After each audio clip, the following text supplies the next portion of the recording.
xoghayaha shuruucda qaaradda Yurub Maxamed Cabdullaahi Kaahin ayaa xariga ka jaray xafiis uu ugu deeqay xisbiga wadani isagoo sheegay inuu hiiliyo hooba la garab taagan yahay xisbiga rajada shacabka ee wadani ugu horeyntii waxa halkaasi ka hadlay gudoomiyaha xafiiskaasi iyo sidoo haweenaad u tiro badan waxaana hadaladoodii kamid ahaa bismillaahir rahmaanir rahiim assalaamu calaykum waraxmatullaahi wabarakaatuh marka koowaad waxa farxadii maanta in aan gurigan ku dhashay aan idinkoo wadaniya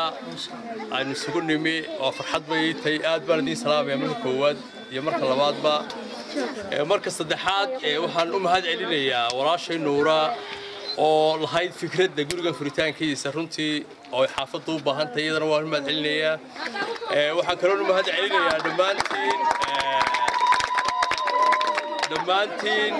haween iyo dhalinyaro iyo ragba xaafadan aad iyo aad baan idinku mahad celinayaa intiina badna waa yeerartiin waxa laga yaabaa inaan garanaynin laakiin anigu waxaan ahaa dadkii xaafadan iyagoo yar ku ciyaari jiray ee ku soo barbaaray ee iskuulka iyo malcaamada iyo waxba ka dhigtay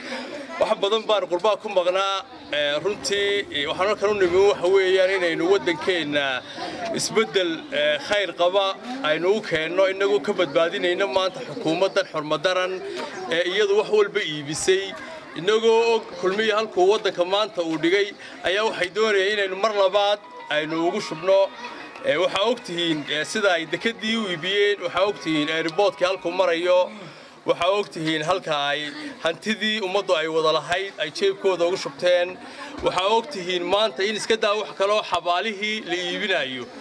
inagoo intaasoo dhan og oo aynu ognahay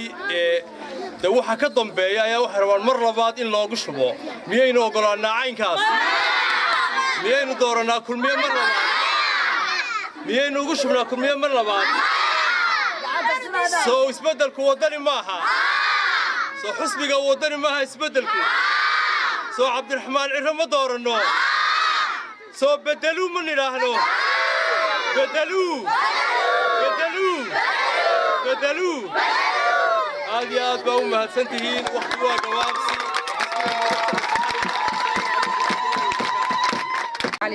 aqalkan oo aan ku soo dhaweynay walaalka Maxamed Cabdullaahi Kaahin hantigana isagu iska leeyahay aniguna aan goblay oo sharxan xisbiga ugu goblay marka xisbiga maal iyo xoog iyo muruq iyo dhiigba waa ku caawinaynaa waa la garab taaganahay marka Maxamed baa ku soo dhaweynayaa isaga guriska anaguna xaafadda aan ku olalayno xaafadda oo dhan isku timaado la kala lahay ayaan anaguna cadeynayaa aroortana banaan baxay mar walba diyaar baan u nahay qayb kasta oo wal xisbigu leeyahay diyaar baan u nahay inaan wax ka qabanno raalli baan ka nahay aad baan u mahadsantahay محمد عبد الله كاهن وبرعاوي هو قاليا يا ابا قاليا ايا اسكدلي ودليو مدرتي سيلال كان كواسنتahay waa ka ma tareeyay khudbadeynaya عبد الرحمن يسلام بكر بريتش تلفزيون كعالمي SBS برعو